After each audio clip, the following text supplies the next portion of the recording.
thanks for spending some time with me. I'm really glad you're here. I want to start off by hearing from you the description of what it is you guys do.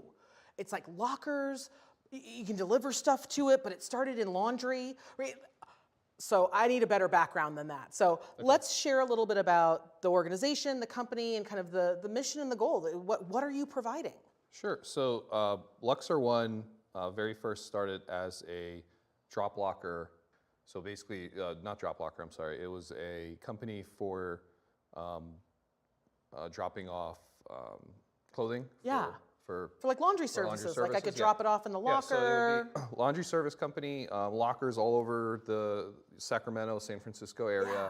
People would drop off their stuff, pick it up 2 days later, and that's kind of how the company started. From there, it grew very quickly into having lockers in apartment buildings, in condos, in multifamily. No packages units. Out in the hallway. Right. They're now in the lockers. Yes. Yeah. So Love it. The person that was holding all those packages in the locker room and have to manage all of that is no longer needed, and people can pick up their packages on their own, in their own time, anytime. That's awesome. Yeah, so that's exploded very quickly. Very quickly moved into retail for picking up items that you buy at a store.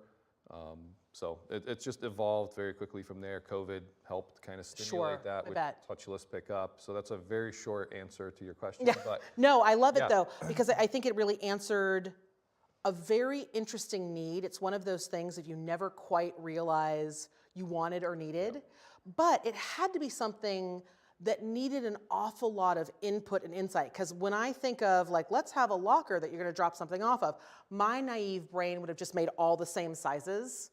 Yeah. But that's not what you have. Like, having been on the site, you have a wide assortment of how these lockers come together. So I know that you've used Zoho Analytics quite a bit. Share with me a little bit about how Zoho Analytics, or how analytics in general for the organization, has really informed where the company could expand, where there might be opportunity, but then also maybe even about the product itself. Sure. So we started analytics very early. Obviously, there was a need with CRM and desk and capturing all that data. We have our own internal system for the deliveries themselves. So how many deliveries every locker gets, what size deliveries, the time of day. So obviously, we need analytics for all of that. So that data got fed into analytics, and very quickly we realized where we had potential issues, where some places were getting a lot of small packages, not a lot of large packages. So all the small lockers got used up very quickly, and then people had to move to a large locker, which there's a lot less of. So analytics did definitely help us kind of capture that data and basically let our account managers also get back in touch with our customers and either change their systems, expand their systems, whatever. Toggle what they might need. Yeah, which is also a great upsell opportunity because over time, with Amazon packages growing and growing, more deliveries, people getting more stuff delivered, that grows. That just continues to grow. So the system that a property maybe had 2 years ago now needs to expand. Isn't going to be, now, they're getting larger deliveries or more deliveries. It's really interesting. Yeah. And so it gives people kind of that variable space, which I think is so fascinating. I just picture my own front door.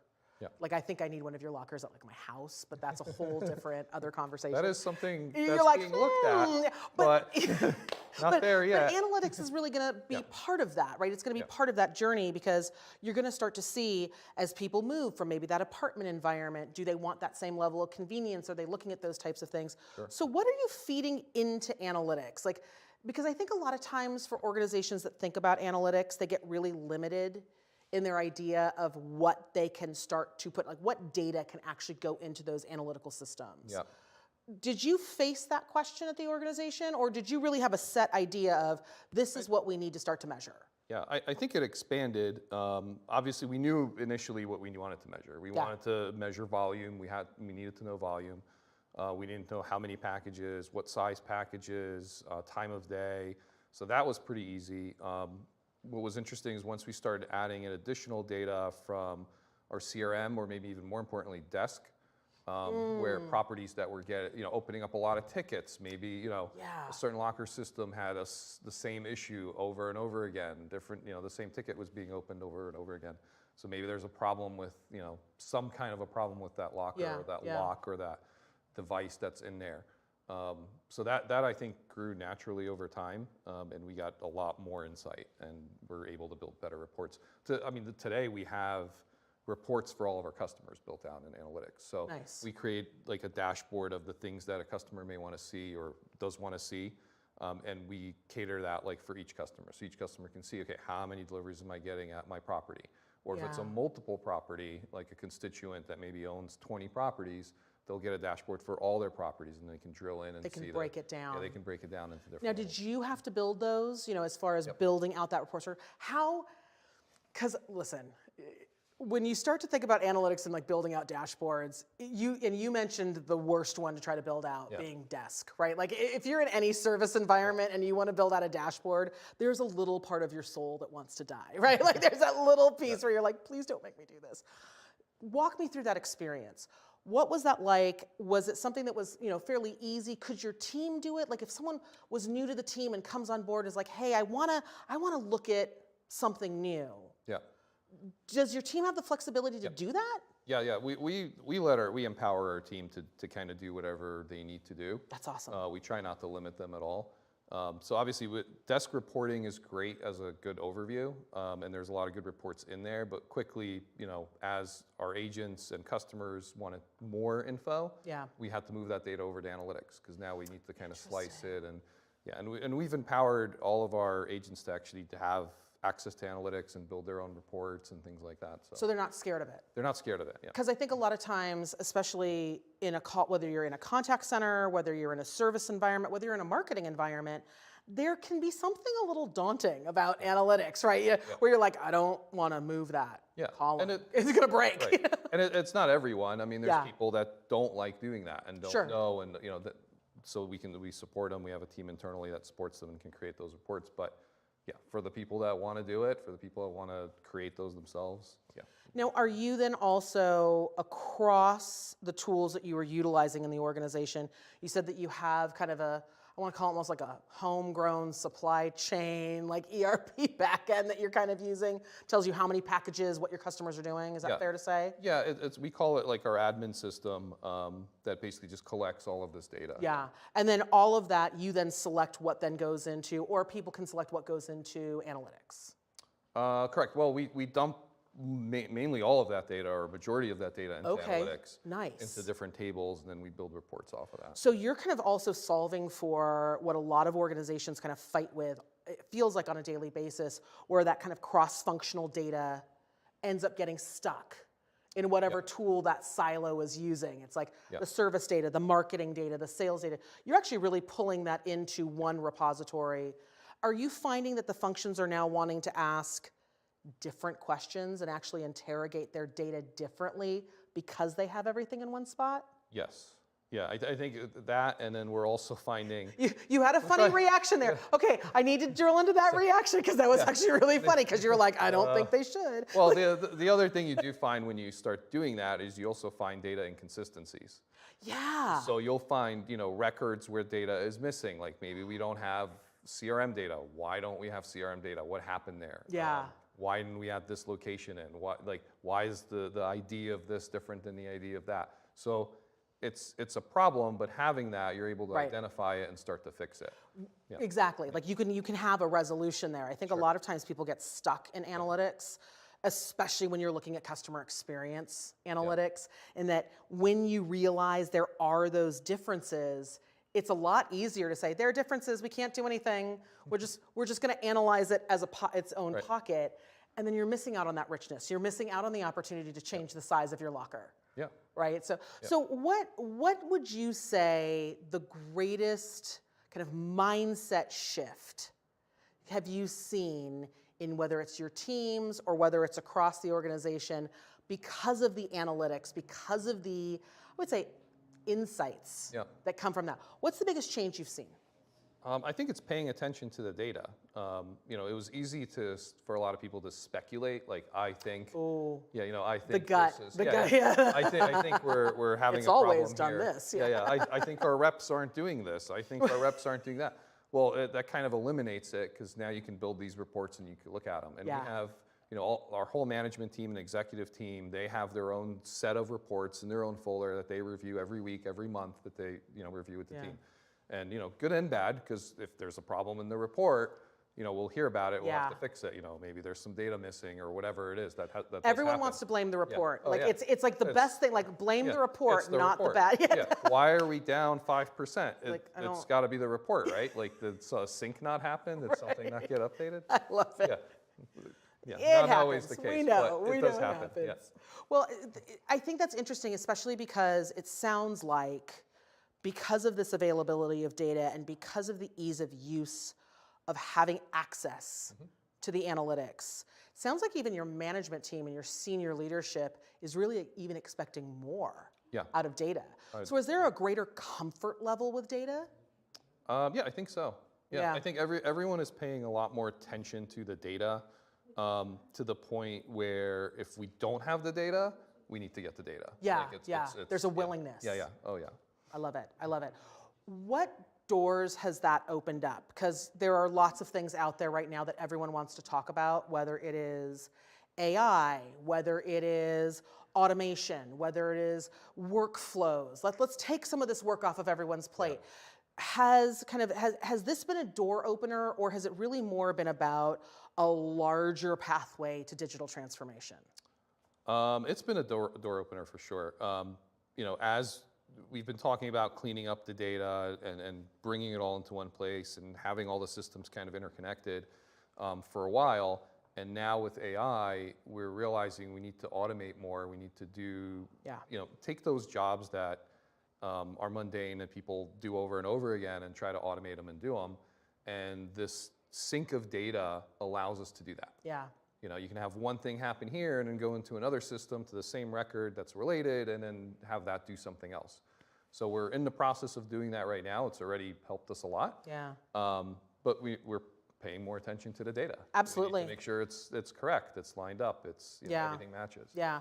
I think a lot of times people, they get to that realization, they get to that point where they're like, okay, wait a minute, we need to make sure that the data's clean, but that's where they stop. They almost paralyze because they're like, we know the data isn't clean, ergo, we can't do anything. But that's not what you guys did. You guys really pushed forward, found the inconsistencies, but have you been using some of the tools that are in, you know, whether it's Zoho Analytics or across the platform as a whole, to start to maybe automate and address some of those inconsistencies? Almost like, can we get the cleaner to clean the clean? Yeah, no. You know what I mean? That's actually the first place we started, and we're in the process of still doing it right now. But yeah, the things that we can automate to clean the data, we're doing. And then we're finding out there's things that we just can't, and we have to manually do it. But you know, in the end, it's worth it. Yeah, absolutely. There's so many things we can do after once the data is clean and accurate. It's going to end up, you know, saving more money and time than anything else. I love it. Let's dig a little bit more into kind of some of the automations and some of the opportunities that you have to create those, I would say, machine to person dynamics, where you're actually optimizing people work by optimizing the data's work. Where are you applying some of these things? Because in my mind, service always springs to the top of the list as far as like the first use case of automated mundane tasks that really great people shouldn't have to do all day and that kind of bring them down, right? That lowers that employee experience. But when you start to automate it, you can see how it changes their pattern of work. They also tend to be the people that hear the big scary headline of AI is here to take your job, right? So you kind of have that dual worry. So where did you guys start? Where do you have some things where you've started to see the fruits of all of this labor coming together? Yeah, so I think it started, you know, with AI, we knew that we had an opportunity. We have, customer service is a big part of our business. All these lockers, the more, and it keeps growing. The more lockers we put out, the more we have to service, the more potential there is for problems or issues that happen. You know, in our control and out of our control. There's just things that happen. So we found that, you know, a lot of our customer service reps we're doing a lot of like real basic kind of troubleshooting over and over and over again. So okay, let's look at what we're actually doing and how much of this we're actually doing. So we started pulling in reports and looking at tickets and analyzing the tickets, and we actually put that through a model as well. Nice. To kind of get the highest things, the things that popped up the most. Like we're doing resets of systems, like the most at this time or on these days. And then we said, okay, can we automate that? Does a person really need to do that every single time that happens? So one of the first places we had an opportunity to develop this was in our chatbot. So how do we get customer service requests? How do we get, when a person has a problem, how do they reach out to us? And we had a good amount of people reaching out there via chat, some people still by phone, and then a few email, not that many. So we concentrated on the chat, and we said, okay, can we make a system that can classify the intent of what they're asking and then do something? Yeah. So we started looking at that. And we've built out our own bot using some language models to kind of classify certain categories of questions. And then based on what that person is asking, do something. Yep. So we're at a kind of a very early stage. We've tested it a little bit. We're able to automate some of that, like reset codes, reset lockers, things like that. So yeah, taking a lot of that mundane stuff out of the tech's thing to do. And once you bring in that intent model, like what does this person want to do? Yeah. That's really going to open up a lot of doors for you to, maybe it's learn more about a different product. Maybe it is, hey, there's a reset that has to happen. There's a problem here. Yeah. But it helps you start to navigate where different opportunities are. Yeah, no, you're right. So it's, we're focusing on the easy stuff that we can do right now. Yeah. But obviously there's a lot more we can do.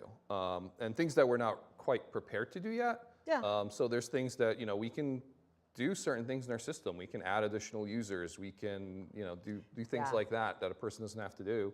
But obviously now we have to put in place the APIs and the behind the scenes stuff to be able to do that. And one of the other things that comes up is obviously security. We need to verify that person is that person, because don't take my stuff out of my locker. I'm coming. Like that's absolutely. Just because someone says and tells you that they live there, please reset this. You don't necessarily need open the locker for that. I love it. So. Well, I mean, I think it's so interesting because this all centers around kind of really empowering your organization to be, rather than kind of intimidated by data, actually be really empowered and emboldened by that data and make different decisions, which I think a lot of organizations struggle to do, right? They see the data and they want to say, oh, this proved something wrong. Or, oh my gosh, this showed us what we did with our money. You're really using analytics to open up opportunities and to change the way people are working, to change the way people are engaging with your product, which I think is really, really interesting. With the last few minutes we have here, when you look into the crystal ball, when you know that you've got you've got Zoho Analytics, propping all the insights at your back, pushing you forward. You've got all of your tools. You've got all this opportunity. You are definitely in the right spot in that connection point between the physical and the digital world. Look into the crystal ball for me. What does the next 2 years start to feel like for you in being able to unlock new things? Like, what are you excited about? Yeah, I think there's a lot of excitement, and we've kind of internally touched on this a little bit, but haven't completely explored it, is having our customers or the end users of our system solve their own problems in a way. Self-service, a little of that. Self-service, I like it. So being able to automate adding people into a system, being able to fix the problems that they have. So it's less of our customer support having to do that. It's less of the property manager or whoever's managing that location, having to call in, oh, this is broken again, or can you fix this? Or, adding users is a big part. People move in, people move out. There's rentals. So automating that as much as possible to where that system is just, it's kind of working. AI is helping, and we have the data, and everything's, it's part ideal of the solution. And perfect. I mean, it'll probably never be perfect, but you get to a point where you reduce that. I think a lot of times, we think about AI, we want it to be perfect. Data, we certainly want it to be perfect. But even if we get it to a point where we're excited about it, I mean, that's the win, isn't it? Yeah. Love it. Thank you so much. Awesome, awesome stuff that you're doing. Congratulations. Thank you.